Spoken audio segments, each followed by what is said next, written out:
Hello, welcome back. We're talking about Descartes' meditations. We are at meditation 4 now. If you missed the other episodes, you can go back and listen to those too. In the previous meditations, in the first, Descartes introduces the doubt, and he introduces this demon who is changing everything possibly, who creates a world that is just not real and is deceptive. And Descartes asks, okay, what can we actually know? In the second meditation, he then tries to show that the knowledge of the mind is more reliable than that of the senses, and he brings the famous wax example, which is supposed to show that through our mind we can gain knowledge of the world that the senses cannot give us. So this justifies Descartes' rationalism. In the third meditation, he proves the existence of God. God has to exist because there is no other way how the idea of God can come into my mind, because my mind cannot produce an idea so perfect as the idea of God if God was not already existing. And since God exists and since God is perfect, God will surely not deceive me. This is the argument here. And now we come to the fourth meditation, and in the fourth meditation he speaks of error. How can I be mistaken about things? And you will see that this is very similar to something that Spinoza will say later. So again, Descartes is not so much famous for getting the right answers. He is famous for asking particular questions first, and then others go on and continue what he did, and they talk more about the problems that Descartes first posed, and so they get different answers. But the secret of Descartes' success is that Descartes knows which questions to ask as the first person in history to ask these questions in this particular way. And so in the fourth meditation, the question is, how can I be mistaken if God is not deceiving me? Right? Because we just established that God is not deceiving me. So if God is not deceiving me, how can I ever be mistaken? Why can I have dreams that show me things that don't exist? Why can I be wrong about the world? And first, of course, Descartes reinforces the idea that God exists and God would not deceive me. God is perfect. And the idea of God is clear and distinct in my mind. And we already said that this is a thing that will later become very important in the history of philosophy. Here is the passage. I read it to you.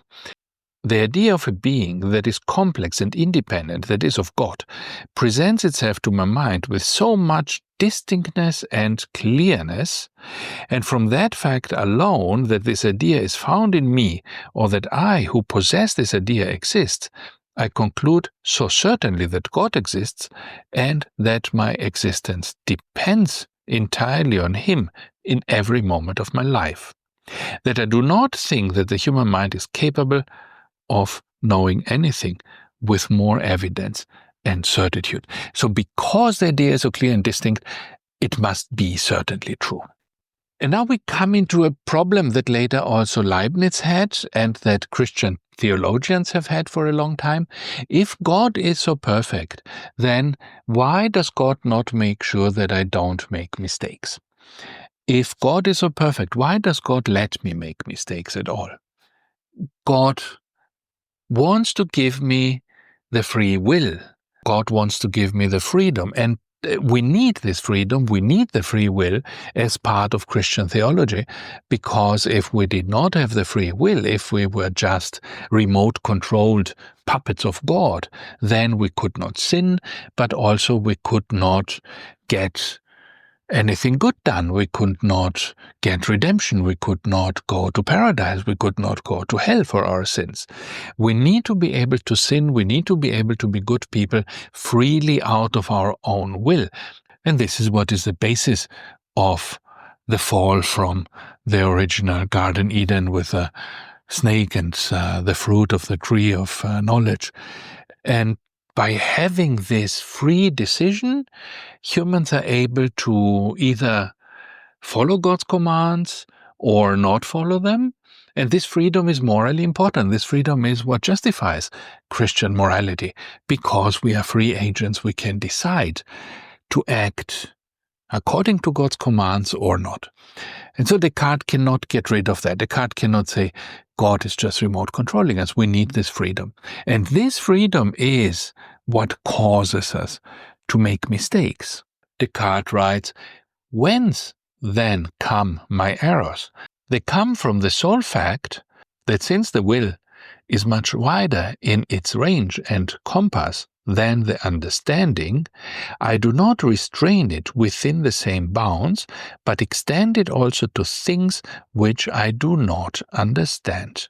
And as the will is of itself indifferent to these, it easily falls into error and sin, and chooses the evil for the good or the false for the true.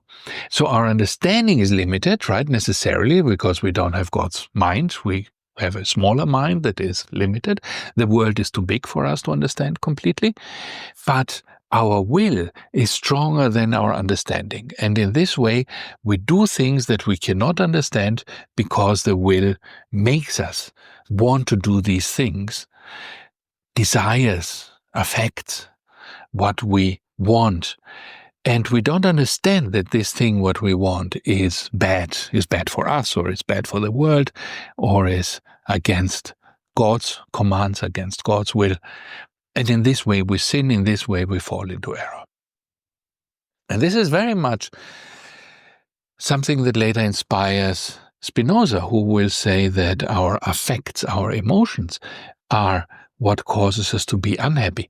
And if you get rid of your emotions, of what Descartes says is our will, if you get rid of this and if you concentrate only on being rational, then you can lead a life for Descartes that is free of error, or for Spinoza a life that is free from bondage, as he says, to the emotions, and that is free because it is controlled by rationality. And we will talk more about it when we talk about Spinoza.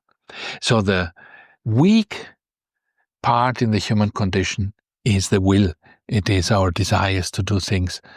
Our strongest part is our rationality, and the rationality must be stronger than the will, and when it is not, then we fall into error or sin. And of course, Descartes is to make sure that we don't blame God for all this, so he writes, for in fact, it is not an imperfection in God that he has given me the liberty to give or withhold my assent from certain things, as to which he has not placed a clear and distinct knowledge in my understanding. But it is without doubt an imperfection in me not to make a good use of my freedom and to give my judgment readily on matters which I only understand obscurely. I nevertheless perceive that God could easily have created me so that I never should err, although I still remained free and endowed with a limited knowledge.